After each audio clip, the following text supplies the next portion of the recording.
of 5, and she homeschools them. She homeschools her kids. The oldest is 6? 8. 8? Wow. 8. The oldest is 8, and the baby is a baby. He's like 4 months. Yeah. So I'm not sure how she managed to find some time to put a talk together, but Gigi, it's all yours. Thank you so much, man. Hi, everybody. Oh my gosh, I'm so excited to see all of you guys. Real live people. It's exciting. How are you guys all doing? Doing good. Good. Going to be back to normal soon enough. I hope so too. So it's an interesting topic, right? Like when I was given this title, I had like almost a smirk. I'm like, going back to normal social interactions. Now we're talking about how to reintegrate into society. It's almost been that long, right? Well, I wanted to start almost by making like a quick note of something that like the pandemic brought to my attention. Because if anybody had told any of us, if any of you guys had come a year and a half ago and told me what was gonna happen, I would have laughed. There's no way. Like I would never have believed that malls would be closed and the economy would shut down and all of that. Like what? There's no way. Like it's crazy. So it really made me feel like if God wanted to do anything, and I always believed that. We always believed that God is in control. He can do anything. But it was almost like I felt like God could change the weather, or God could like heal the sick. But God, like, our society is crazy. Like, you're not going to convince everybody to stay home, like, or spend more time with family, or all of that stuff. That'd be too hard. And then a small, like, I can't say small now because it's ginormous, this virus, but like we've seen much more fatal things, in the world, and yet this virus has come and has put the brakes on so much stuff in the whole world. The whole world was so intensely impacted. So as I was about to start preparing for this, I just wanted to start it off with the verse in Proverbs 19:21. I hate masks. I'm sorry. I'm just going to keep like playing with it the whole time. Many are the plans in the mind of a man, but is the purpose of the Lord that will stand. Many are the plans, and if anybody knows me at all, I am such like a planner. It's almost like a disease. I'm like a planner. Like it's crazy. I need everything planned. And yet God was like, you can plan all you want, Gigi, but if it's not aligned with my purpose, it's really the purpose of Christ that will stand. Now, almost a year and a half into it, here we are discussing how to go back to normal and reintegrate into society. So, I want to start off with a quote that I saw on Facebook, like way in the beginning of the pandemic, by a guy named Dave Hollis. And he says, in the rush to return to normal, use this time to consider which parts of normal are worth rushing back to. And I think that is so profound. In the rush to return to normal, don't be so quick to go to everything that was normal to us. I'd even like to add to his quote, in the rush to return to normal, question, is this actually normal? Is it normal for us to be doing what society kind of dictates, like the work hard and not like the whole societal like flow? Is that really all of it? What we want to accept as normal? Which parts do we want to rush back into? And it reminds me of the complex of the real world. And I'll tell you a few examples of what I mean by that. Because I feel like when we talk about the real world, it's almost a complex we create in our own minds. What is the real world? I remember very well, many, many years ago, you guys. I think I was like, maybe in some of my early years of university, and I was given the task of coordinating the camp here at church. Now, if anybody has had the privilege and blessing of working in that camp, it's tons of fun, but there's a lot of chaos. Like, it's chaos. And my job was the coordinator of the camp, but there's always a tunt, okay? A tunt that comes to make sure that everything is going fine, okay? That's the role of a tunt, okay? So I remember it was a Monday morning, and at church camp there's no deadlines. So parents can come on Monday morning and be like, my kid is now enrolled in the camp. So Sunday night you have no idea how many children are going to be with you. So Monday morning, And it's always the most intense time of the camp because like people are throwing checks at you, like this is my like enrollment for the week. My kid is gonna go to here's pizza money, here's the trip, whatever. So I'm going insane, and there's like checks flying about, and it's crazy. And the tons walks in, you guys. She says, Gigi, you look stressed. Well, mind when you go to the real world, ba? What if when you go to the real, if this is stressful, what's the real world gonna do for you? And I remember until now, because I was like, how bad could the real world be? Like my goodness, like. It can't be that bad. It's the same thing. It's funny because Aki said that I was pregnant 5 times. And every time I was pregnant, always somebody has to come and be like, it's better this way when they're inside. Wait until they come out. And that's what, like, I have 4 others. But I disagree. It's not that bad. And it was not, the real world is not as bad as sometimes we create it to be. So something interesting happened in my life just a few months ago. So I've always lived in Mississauga, all my whole life. Not my whole life. I was born in Egypt, Cairo, came here when I was like a child, and then lived in Mississauga city center. Like before I moved, just like 5 months ago, I was living on Eglinton and Mavis, so like city center. And the house right before I got married and lived for 11 years is like Mavis and Bristol. So I was always in a city crazy like life. What is normal? Like we all know that to be normal. About, like in the beginning of this year, my husband and I bought a small country property out in the country in, like, you have to buy, like, unpaved roads, you guys, it's cool. So now, I have moved out of city life and moved to what is called the town. Mina, my husband, was doing something earlier, like some paperwork, and he's like, hi, I'd like Marif, like, whatever in this new city. They're like, city? Like, are you talking about Toronto? He's like, no, the city that we're in. He's like, no, we don't talk about our city. Like, this is a town. When you say city, we are referring to Toronto. So we live in a town of Erin. And it's very unique to see the difference between what the real world looks like in the eyes of country people versus the eyes of city people. It's so different. So different. And I'll keep sharing different examples of this, but country people are slower, you guys. Like it's in the beginning, it was like a little bit aggravating. Like we go to pick up groceries from Walmart, and you could sit outside and wait for them to come out half an hour. I'm like, oh my gosh, if it was in Heartland, I'd be talking to the manager. Like there's no way this is too much time. And nobody's upset. Everyone's just chilling, hanging out. Lots of people are not on their phone. It's very different. And that's the real world. Their kids are different than the kids that we have, their mind is, I don't know, obviously we were just talking to our new neighbors just a couple of days ago, and they're like, it's always cool to see city people come to the country because I want to know what you guys are like. I'm like, I'm kind of curious what you guys are like. So again, it's like the real world. What's the real world to my neighbors versus the real world to us? I have a friend of mine who really, really likes to work hard. And he believes that life isn't about having fun. And if we're having fun, it means we're benadalla, we're spoiled, okay? It's hard work, and that's what it means to stay responsible and not be spoiled. Well, let's look at some biblical examples. When Moses went up the mountain, because sometimes this real world complex is completely fake, but we believe it so entirely. When Moses went up the mountain, the Israelites decided that he was gone. In their words, we don't know what has become of him. They made a golden calf and said the following. Okay, literally, they said this. These are your gods, Israel, who brought you up out of Egypt. This is in Exodus 32:4. This is after they crossed the Red Sea. This is like the mighty hand of God who brought them out by the 10 plagues. And they made something out of gold and said, these are your gods who brought you out of Egypt. Are they lying? Are they intending to be liars?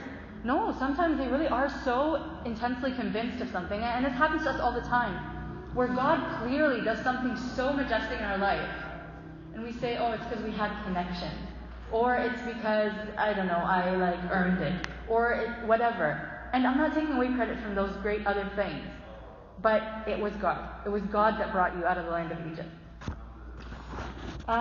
So for today's talk, the title, again, remember, is Going Back to Normal Social Interactions. So I'm going to kind of break it down into 2 things, okay? Number 1 is I want us to be challenged in thinking, what is normal? And do I want to go back to it? That's number 1. Number 2, how can I use this opportunity for kind of restarting or like reintegrating to practice new ways of social interaction? So the first thing we're going to talk about is what is normal, right? A couple of years ago, I had started a blog online, and I wrote a particular article that I remember very clearly. It was one of the very first ones I published because my husband would not stop making fun of me for this title. I promise it had nothing to do with the pandemic, it was way before, okay? The title is called The Normalcy of the Abnormal. And this is from a mother's perspective. The normalcy of the abnormal. When Mina refers to it, he's like, remember that article you wrote, the normalcy of the normalcy thing? I feel like society has taken what is abnormal and has normalized it in a way that has convinced us that it is normal. Like, I'll tell you what I meant, like what I wrote about in this particular article from a mother's perspective. I remember going to Square One. Now, I haven't been there in like God knows how long now.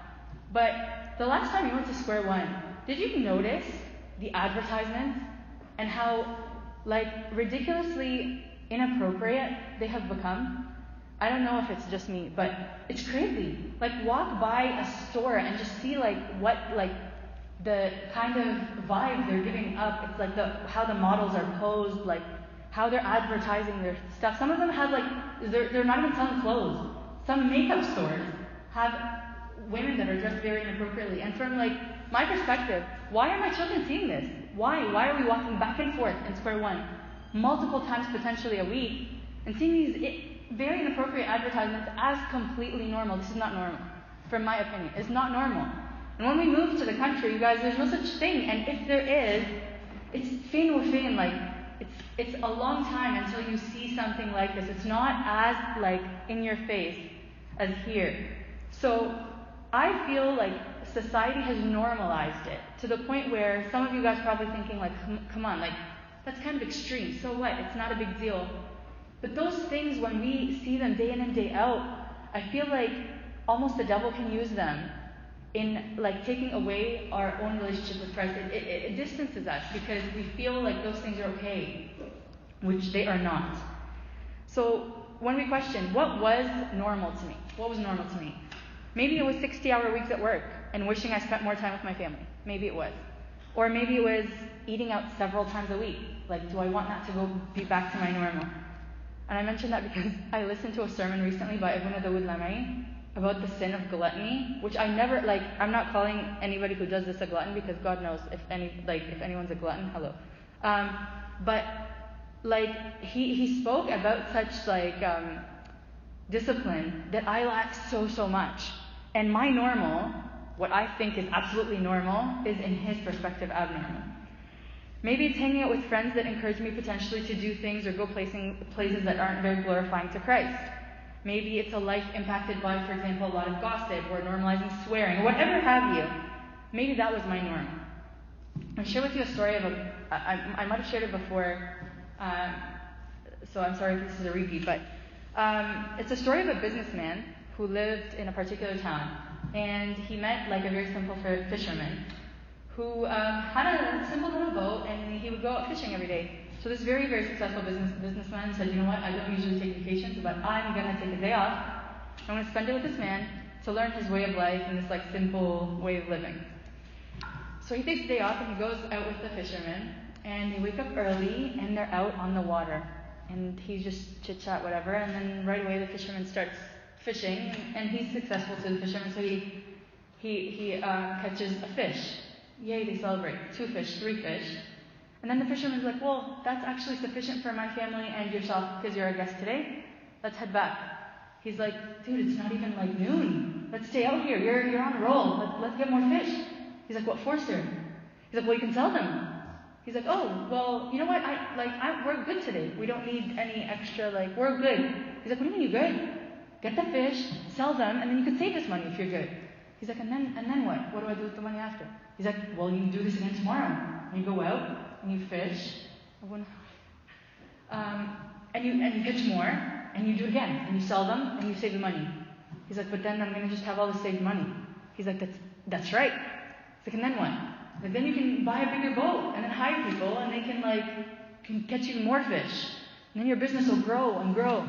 He's like, but then, like, what's going to happen? I'm not going to be able to see, like, my wife and kids as much. He's like, yeah, but that comes later. So your business grows, you get much, much more successful, you can hire employees, make sure you're on top of the business, like, we can write a business model together. He's like, and then what?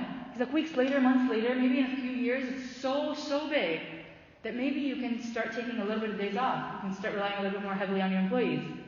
He's like, and then what happens all the way at the end? He's like, well, all the way at the end, then you can retire when you've had it set, and then you can spend time with your family. He's like, but, so what happens with that? Where's the happy ending? He's like, the happy ending is like, then you have all this money, and you can spend happy days, like, chilling with your family as much as you want. He's like, sir, with all due respect, that is what I do every single day. Every single day, I come here for a couple hours, catch our dinner or lunch or whatever, and then go home, spend the day with my family, my wife and my children.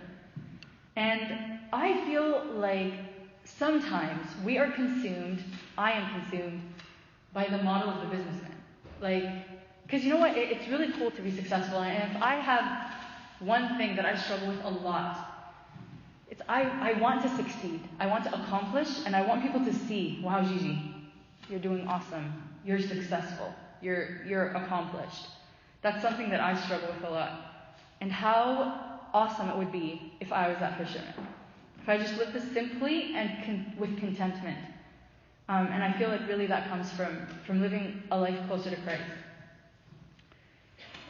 So as we can see, the normal of the fishermen and the businessmen are so different. So let's start talking about these social interactions. Kind of taking that idea of questioning normality and carrying it into social interactions. In every social interaction we have, we are giving something and we are receiving something, okay? And my reaction to this interaction will always depend on what it is that I'm giving and how I perceive what I'm receiving. This is what I mean, okay? I always have a choice. Yesterday, I had an appointment, or like my baby daughter, my 4-month-old, had her second immunization. It's a very hard day in a parent's life, okay? At the doctor, we have to just give her shots. So we made a deal, myself and my husband, recently, about 3 kids ago, that he does the needles, okay? I've retired from needles because it's too hard to watch for me. So what happened is we decided we're going to take all 5 children to Mississauga because our pediatrician is here. So all 5 children are coming with us. Then we're going to drop off Mina and Julia. They're going to go up to the doctor, and me and the other 4 are going to hang out in the nearby like little field or area, chill, until he calls us. We go back and get him, okay? We drop off Mina and Jewel, and in the same parking lot, I see like this stretch of grass, and that's really all my kids need to be entertained. So I'm going to pull up and park here, and then they're going to chill until Mina calls us. So I pull up, and there's 1 spot left in this parking lot. I don't know where I am. I'm like literally in the neighboring building, like in the same parking lot. So I park, and I pull out the 4 children and their little toys, and they're now on this stretch of grass right beside the parking lot, and this lady comes up, like pulls up, right? Excuse me. I'm like, hi. She's like, are you using this building? I'm like, not me, it's my husband. He's just at the doctor's appointment. She's like, no. Why are we parked here if you're not using the building? I'm like, I apologize. Like, my husband is just here, but he's going to call us and we're going to go back. She's like, he's in this building right here? I'm like, no, probably the building behind it. He's seeing a doctor. She's like, this is a nursing home? I'm like, I'm sorry. Yeah, we're not using the nursing home. She's like, then why are you parked here? So I'm like, okay, so you'd like the parking spot? That's totally fine. Come, children. So I start gathering the 4. She's like, no, it's okay. Don't worry about it. I'm like, it's okay, it's totally fine, like we can go any other field. She's like, no, sit. I'm like, okay. We end up staying. But I'm like, that's so, like, funny, because I felt like it was very easy for me to be like, why, like, I could totally pick on that. I felt like, it's okay, yani, like, miss, I'm sorry, is it okay if you can go, or, I just felt like there's a give and receive here, and what she gave me, I had a choice on how to receive it. And lots of times I feel like when I tell this story to someone, let's say I said, guys, I picked up my kids, I decided, you know what, no, she's right, she's using the building, let's get going. Lots of people would see that as being a what? A what? A doormat. Like you're being a pushover, right? You're being a pushover. And I feel so heartbroken that I feel that our society right now has replaced doormat and taken away the privilege and honor of getting the virtue of humility. Sometimes it's true that we are being pushovers, and sometimes like somebody has a hard time standing up for their right. But I worry that sometimes I'm pushed to be like almost aggressive in my dealings in defense of my rights and my privileges and like my whatever, like I was here first and like you wait and all of that.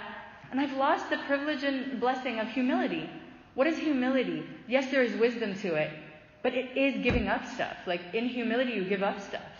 And that's okay. There is strength in that. There's so much strength in having a social interaction that is bathed in humility.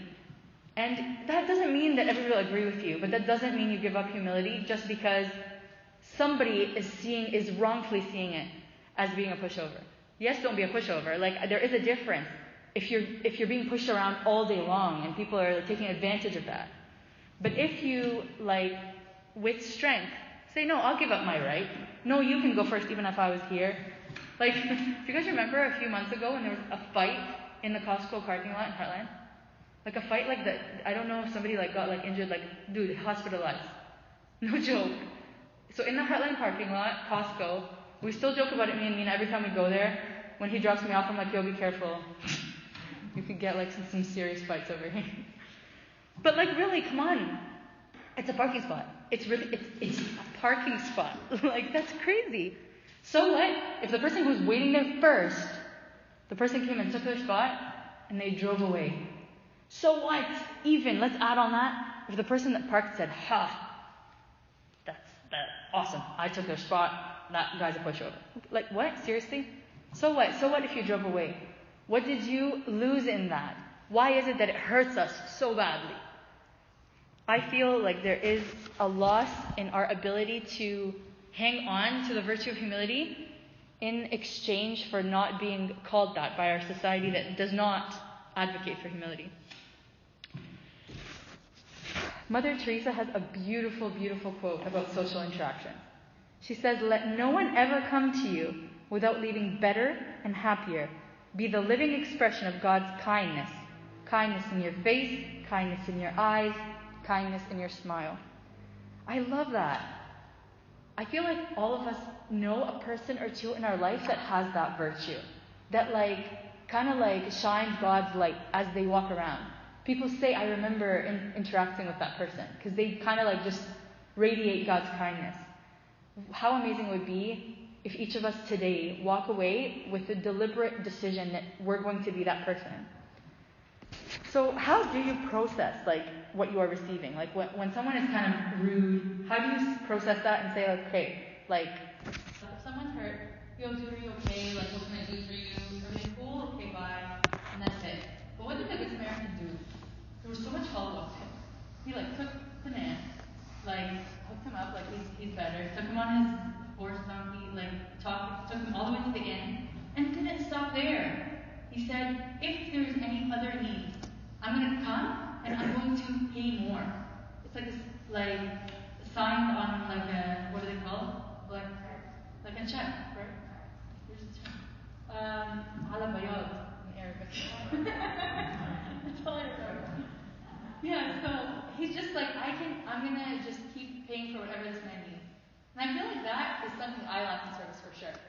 Sometimes I will do the first part in order almost to get like a little check mark or like a little star in my own head. That was good, Gigi. You helped there. But then how about like, no, what I get? Like I'm going to keep going back and like seeing what's happening and like. So let's kind of evaluate our own normal. What about it we can change and make it better?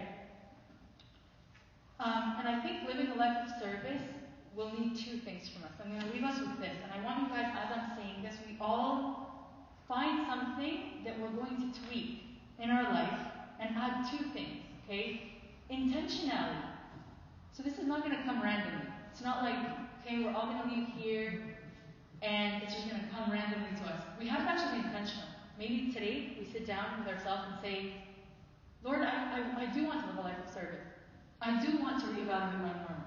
I do want to maybe make changes. Maybe you've given me this kind of like little bump in my road, this pandemic break, this weird thing that's happened to the whole world, maybe I can read from it, just sitting with you tonight and saying and asking you, what is it that you want me to change?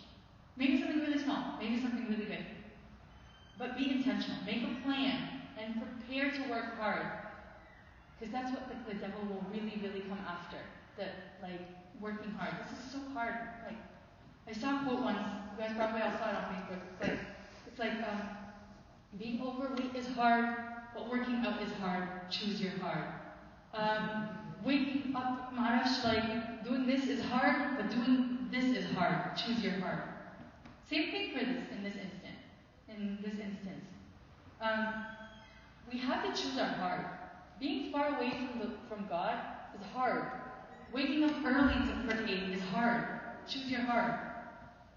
Being pushed or not pushed around. Maybe that's a tough example. Maybe living a life of service is hard. Choose our hard. The second thing that is needed in this life of service is accepting that it'll be different. It's going to be living a life of exceptionality, not normality, okay? One time, Abuna Anthony saying in one of his sermons said, if you are living normally, like everybody else, no issues, in this world you will have tribulations, right? That's what it says in the Bible. If you're not having tribulations, make a check, do some kind of check, something that isn't supposed to happen. If you're not getting the opportunity to turn the other cheek, something is wrong there. Why is it that my life is moving as if I am part of this world? There's a story of, I know I'm saying 100,000 stories, but that's kind of how my brain works. There's a story of a bunch of ducks, work with me here, and the mama duck gets a new egg in her nest, and it's bigger than her other eggs, but she sits on it, they all hatch, and she gets a bunch of cute little ducklings, and then this ugly big one. And that ugly big one is an eagle, but he doesn't realize it. He's trying so hard to do the duck things. He gets in the water, can't really swim, sucks at it. He feels like such a failure. He tries to walk around on the ground. Just everything is not working out for him. Then one day, he looks up at the mountain and sees this other majestic eagle flying and soaring above so majestically. He spreads his wings, flies up. He's looking down at the ducklings and he's like, wow, that's not my normal. This is my normal. Flying above, that's where we belong. We don't belong with the little ducklings. We don't belong down there, trying so hard to swim. So as we try to go back to normal, don't let the normal be the swimming. Try to look up. Lord, what do you want my normal to be? How do I change it? So I just want to leave you with that. As we go back to normal, choose